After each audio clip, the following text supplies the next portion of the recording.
Okay, Finn, so why don't you start by just telling us a little bit about yourself, like your story, your background, where you live, how you got to right now. Okay. Dun, dun, dun, dun. So my name is Finn. I actually was born in Germany, but my parents met here in Portugal. And I went to Germany, I was born, and we came back immediately. So I'm living in Portugal, principally in this region here, since I'm 2 months old. This region here, more specifically where I live, is the southwest Portugal. The region itself is called Alentejo, but I am next to the ocean. Alentejo is still pretty big. We have this amazing typical landscapes with the cork trees, and then we have the ocean and the Atlantic coast, and I love it here. That's amazing. About me. So since I was 15 years old, I always worked in restaurants, bars, and it's hard here in Portugal to work in this field. It's a lot of hours, not so much money, of course, and yeah. And it's not a job where you are and where you see some progression. Okay, so normally it's always family business, or you stay where you are. It's not, you cannot grow in. So I studied tourism actually, and at the time that I was studying, I had like this idea that was still very childish, that that dream that I wanted to show this area as I love it. So on my path, on my way, and that came true actually a few years later. Because I studied, I took a course, I took a nature guide course, and now I took another course, a local guide course here from this region, specifically from the Rota Vicentina, that we will speak about as well. And what I'm trying to do now is, working on Finn's Roots. That's my project. So it is all about nature, culture, and respect for the land where we live. So basically, how you can imagine a day with Finn's Roots, it's a hike to explore nature, to discover what we have. So the most beautiful places, of course.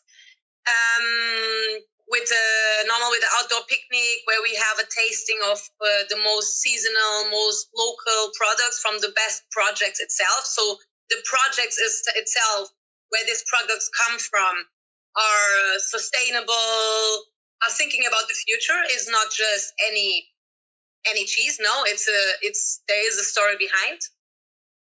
And I organize during these routes, or even out of the routes, I organize like activities or experiences, like cultural experiences or more active experiences. So, for example, stand-up paddling in the river, to explore this river and this nature. So always with the very sustainable thinking, and and I love it. That's amazing. So you talked about the Alentejo, and I'm curious what you think makes that region unique from other places in Portugal. This region itself is pretty unique because it's very diverse. If I'm speaking about the whole thing, it is very diverse. It's still, we have a lot of tourism and it's growing, of course, and this is a thing where everybody is thinking about, how is it growing? How is it developing? We want to keep our quality. So it's the biodiversity, the beauty in the landscapes. We have landscapes like 100 and 100 meters is a new landscape where you just, wow, what is this? And I live here, woo, so each time I go hiking, I feel it, and I feel how I love it, and how I even if I do it 5 days straight, I still look to the landscape and I think like, wow, this is amazing, this is beautiful. So I think that is very strong, and of course the people, how they live, what they do. And of course it is developing as well, but we have the base, we still have it. And food and drinks. This is like, food and drinks is kind of part of our culture, okay? Sitting down for a long, long time, eating and drinking. That's not such a bad life. So I think that makes it complete, I think. So that's why my roots have the hiking, to explore the beautiful nature, and of course to go more into the details of the nature and the biodiversity, the flora. And drinks and food, and we have as well interesting cultural activities. But it always comes, our activities and our cultural activities actually come from the way our needs before in other times, what we need to do to have it. And it's all about like the wine, the Medronho. It's another spirit, another typical drink from this region. Everything's super local, that comes from generation to generation. So that is with us for a long, long time. Yeah. So what kinds of goods are produced in the Alentejo? You mentioned wine, you mentioned Medronho. What is Medronho? So Medronho, it's like a spirit. In English, a lot of people call it fire water. There is a reason for that. It's pretty strong, yes. It's fire, and it comes from a berry that grows wild as well. Of course, some people now plant it as well. But it comes from an arbust that grows wild here in this region, in the native woods. That is called a strawberry tree in English. That makes no sense, but... And the scientific name is Arbutus unedo. And from these berries, they distill it and they create this spirit. Yeah. So just that you have an idea. Okay, nowadays this spirit, we drink it as a digestive after dinner, or there is even this new modern way to make cocktails with this spirit. Okay, so you don't need to drink the spirit by its own. It is served a lot of times mixed with honey, so it's spirit with honey. That's very good as well. But the older generations, they drink it in the morning with coffee. Okay, so an espresso and a Medronho. They never get sick, so there is something into it, yeah. I will not recommend to drink it in the morning with the coffee, but... Yeah, I would guess that it's a strong spirit. Yes, it is. Okay, so we'll be going, you mentioned hiking too. We'll be going on the Rota Vicentina on our trip. And so can you tell us a little bit about the Rota Vicentina and what it's about, and how you how the locals take care of it, you know, like how it sort of came to be? Yeah. So to start to talk about the Rota Vicentina, I need to talk about the natural park, okay? So we have a natural park here. It's called the Natural Park of the Southwest Alentejo and Vicentina Coast. So Southwest Alentejo is the area, the region where I am, until Odisseis. There's the border, and then it starts the Algarve. So from that point on, the natural park is the Costa Vicentina, so the Vicentina coast. And this natural park is, a few days ago, I think on the 7th, is now 30 years old. It's very young. That's why we have a few problems as well on keeping the natural park, because before the natural park was considered a natural park, there were other laws that gave permission for some activities that now are not sustainable and not really keeping the idea. Okay, so this is something that local community is fighting for and trying to help. I don't know, to reconsider these activities. Mm-hmm. But from this natural park that is amazing. I mean, we have species that doesn't exist anywhere else. Okay, we have landscapes, and we have the best part of this natural park and of these trails of the Rota Vicentina that are part of them in the natural park, is that you can walk sometimes for 3 hours and you don't see anything. You don't see a building. You don't see facilities. You know what I mean? No coffee, no restaurants. So it is really nature, you and nature. That makes it unbelievable. So the Rota Vicentina itself is an association that exists already for a long time now. I'm not 100% sure how long, so I will not give the dates now. So it's an association that promotes this region in a high quality of sustainability and nature tourism. Okay, so they created the trails with a lot of studying before, if that's the right place to pass or not, and they maintain them. So after they did that, they made promotion. Okay, we have amazing trails here on the southwest Portugal, on the coast and in the inland. So on the coast, it really goes from village to village next to the ocean. And on the coast, it goes from village to village a little bit more inland. So you have the chance to discover the countryside and to explore the villages a little bit more in the inland. It is completely different. And we are talking about 20 minutes difference by car. Yeah. Okay. Because the coast, you need to imagine it as like always small villages, like small fishing villages.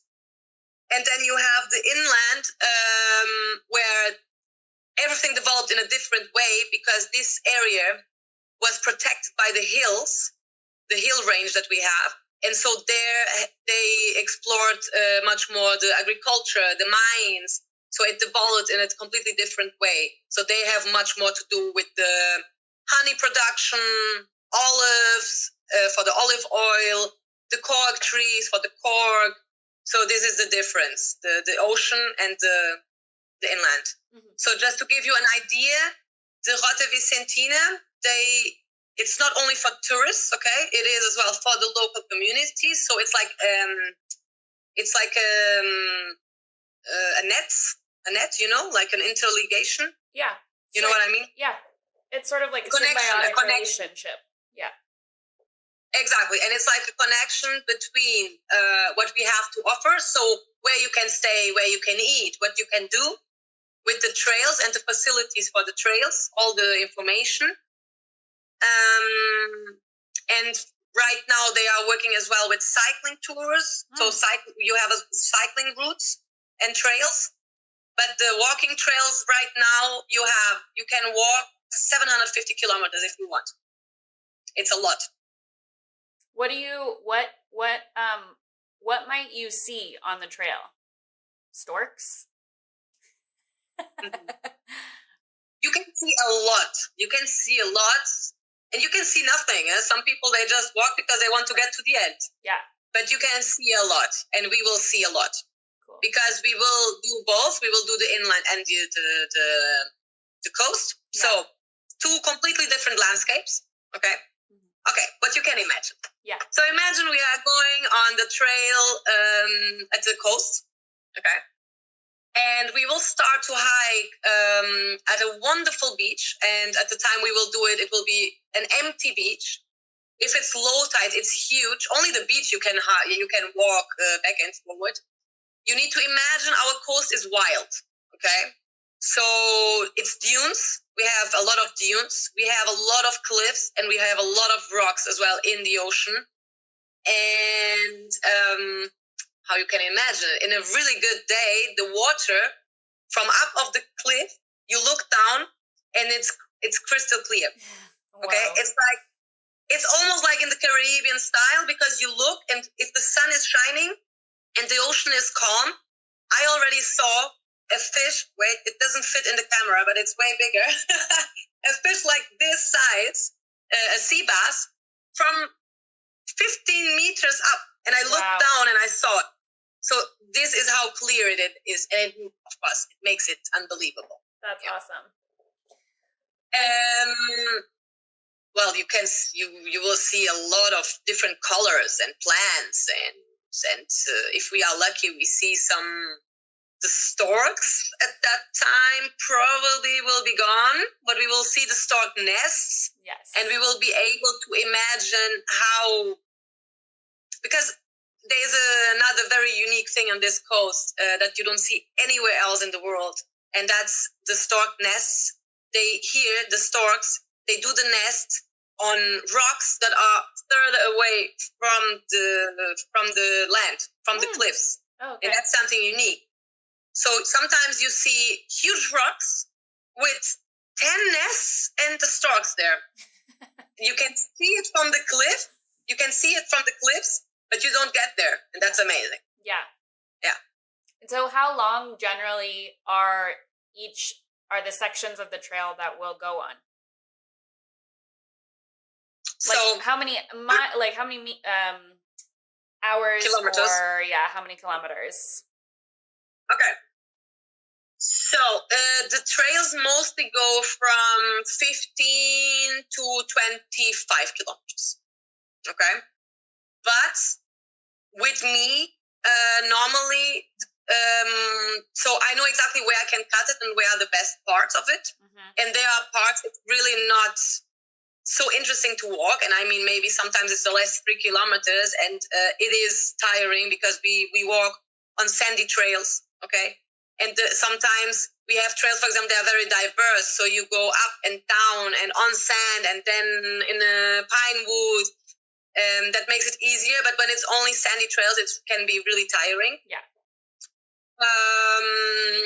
So normally what I do is I cut the trails a little bit for the best parts, that it's not too tiring and that we have energy for more on the day and the day after, that it's not so exhausting. Yeah. Cool. But I mean, we can walk 25 kilometers. We can even walk more. We can do 2 sections in one day. Yeah. I will just pick you up at the end. That's great. All right. See you later. Just follow the trail. No. Yeah. Exactly. No, it's sometimes it is really much more interesting, for example, and walking only 9 kilometers, but it feels like 15, 16 because of the sand. Yeah. And like this, you are able to enjoy it. You are able to enjoy the landscapes, to feel it, to hear the ocean, the wind, the water coming and going, and the stones rolling. So, I mean, I think this is much more interesting, and it's worth it to walk a little bit less and enjoy it much, much more. Yeah, absolutely. Okay, let's talk about some of the other activities on our trip. So, I'll let you choose how you want to go about this, but we've got ceramics and the vineyard rather. Is it a winery as well? Do they make their wine on the property? Yes. Okay. It's a vineyard. Yeah. And then we have possibly surfing, right? So let's... I hope so. Surfing is definitely on. I don't care. Everybody's going in the water. That's right. No, so surfing we have always, because you asked one day before how are the conditions and if it's always possible and for everyone. And yes, it is possible for everyone. This is all about, like, principally the first lesson is all about to get in touch with the ocean, to adapt to the ocean with the board. That is helpful. It's to help us, not the other way around. So that's what we teach you. And of course, then to slide from a certain point next to me, the instructor, until the beach. So we have always 2 options. Like it depends on the conditions we have. For example, in the winter, mostly we use the option.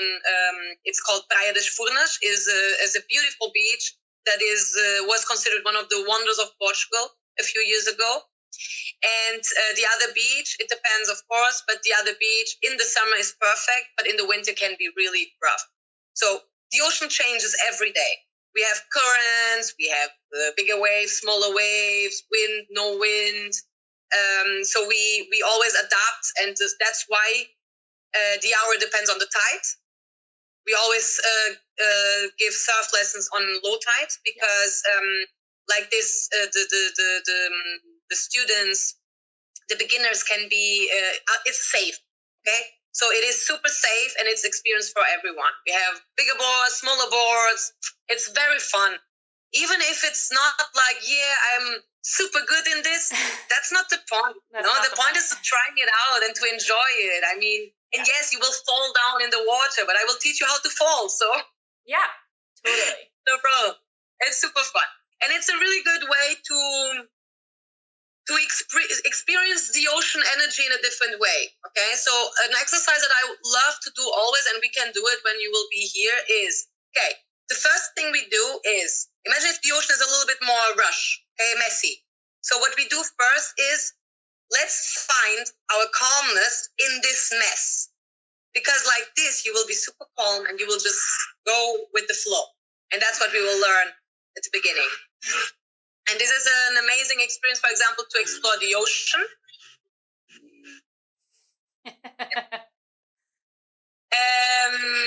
For example, then we have stand-up paddle in the river. Stand-up paddle in the river is amazing to explore the river in a little bit more active way, or even with the boat. Like there are always several options, and that's the sport part, the active experiences. So the other experience, they are all more cultural and they come from our history, okay? And these are projects that come from generations to generation. And it's beautiful to hear the story. Just that you have a little bit of an idea where we are going to do the wine tasting. It's everything there, okay? It's a family project that the son is now taking care of. And he is handling the land with an amazing thinking about the future. Okay, it's amazing. So they are not only vineyards. They have the grapes, a lot of different type of grapes, of course. Then they have a part where they produce the honey. Then they have a part where are the cork trees. And this is all one ecosystem. So what he is trying to do is to create an ecosystem where he doesn't need to, where the birds are welcome, for example. So there are fruits, it's on purpose. The birds have enough and they will not eat all the grapes. So this is like this, it is changing. Okay, so the old school way of doing it and the more sustainable way of doing it, it's changing a lot here, and it's amazing to watch how it works really well. Mm-hmm. The wine is amazing. The tapas that he will give us are really good as well. And the place is really, really nice. I think you will like it a lot. And the way there, only the way there to drive there, the roads and the landscape is really stunning as well. Yeah. That's amazing. This is the vineyard. And for example, the same kind of thing, it's what we talked already about the distillery, the Medronho distillery. This is something that comes from the father of the father of the father, I think. So it is really something that has so much history. Yeah. And again, it's the youngest now, so the son is doing it, but with the help of the father, with the knowledge of the grandfather. So it is amazing. And the products that we are going to, and all of them have just such a great thinking about the future. That's why I work with these people, because it is different and it makes total sense. Yeah, it's amazing. Those family businesses are so special.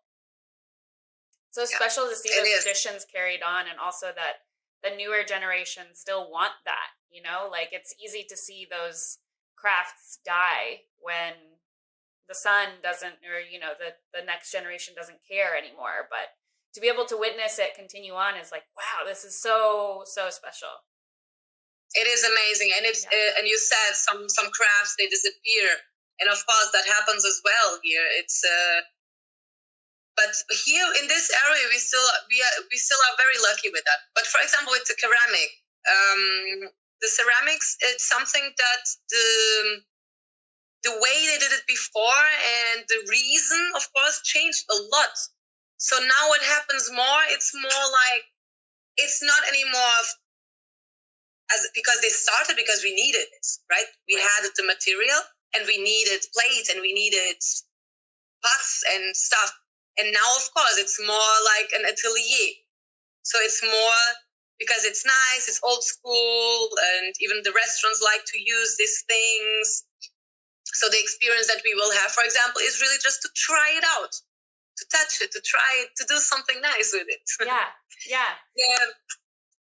Actually, the nice part of the ceramics as well is that this atelier, so this place where we are going to do it, it's in a primary school. And it's the old buildings, the architecture. They are all the same, the primary schools here. And of course, there are not so many kids anymore in the small towns. So they are trying to. So they gave the chance to people that want to do something cultural to use them. And the architecture, it's beautiful. It's really, really nice. Neat. That's such an interesting repurposing. So so at this where we'll go do ceramics, it's a ceramic studio? Is that? Yeah. Okay.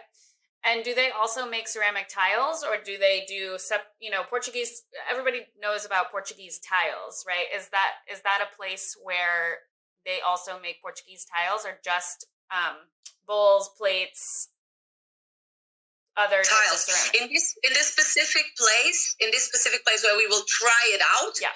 They don't do it for sale. Yeah. At all. Okay, so they don't have this typical, but there's a store where we will visit on the way. They have the old school, it's not the place where they do it, but it's the place where they sell it. Yeah. And then we are going to try it out on a place. It's like kind of a more modern way to try an aged activity. Yeah. Cool. Yeah. Okay, did we miss anything? Is there anything else that we should talk about? What about maybe just a little bit about the Algarve? Because I know it's such a busy touristed place, but there are some really special things that happen in the Algarve, and maybe you can tell us a little bit about that. Well, it is busy, yes, but it's not the part of the Algarve that we are doing. The part of the Algarve that we are doing, it's kind of the continuation what we have here. Okay, so it continues to be, the beaches continue to be wild, landscapes continue to be stunning and changing all the time. The Algarve, the south part of Algarve, that, yes, has a more massive tourism. It's more made, so everything is made for the tourists. It's not authentic anymore. Yeah. But the part what that we are doing, it's still super authentic. And what changes? Kind of, okay, the landscape, it changes a little bit. The people, maybe. And the houses, the infrastructure, they change. Yeah. Yeah. It's super fun. And is it warmer in the Algarve? Is it more like, so it's the Atlantic that meets the bottom of Portugal too, right? There's no Mediterranean Sea there. Okay. No. All Atlantic. It happens a lot that it's much warmer. The water can be much warmer when they have the south wind or the south currents. Mm-hmm. That's why they have warmer water there. Yeah. And because they don't have an open ocean as we have at the west coast. Yeah. But we are going always kind of on the west coast. Maybe at the end we will have the other part of the Algarve, a little bit, the corner. But the corner is still very near from the open ocean. So the Algarve, the west coast, it's like more or less the same than here. It can be a little bit hotter, yes, but if here it's windy, there it's windy. So Okay. Well... My dog is saying something. Sorry. Dog has something to add. Come here. Sunny, and Aki. Come here, say hi. And I go. Aki. Teta. Yep. Oh, this is Sunny. Hi, Sunny. Oh. Right? Here he is. Now his attention is on something. Hey, say hi. Yes. Hi, buddy. He's looking at me. What do you want? He's a great company as well. That's awesome. For hiking. Yeah, he loves it. He's an amazing guide.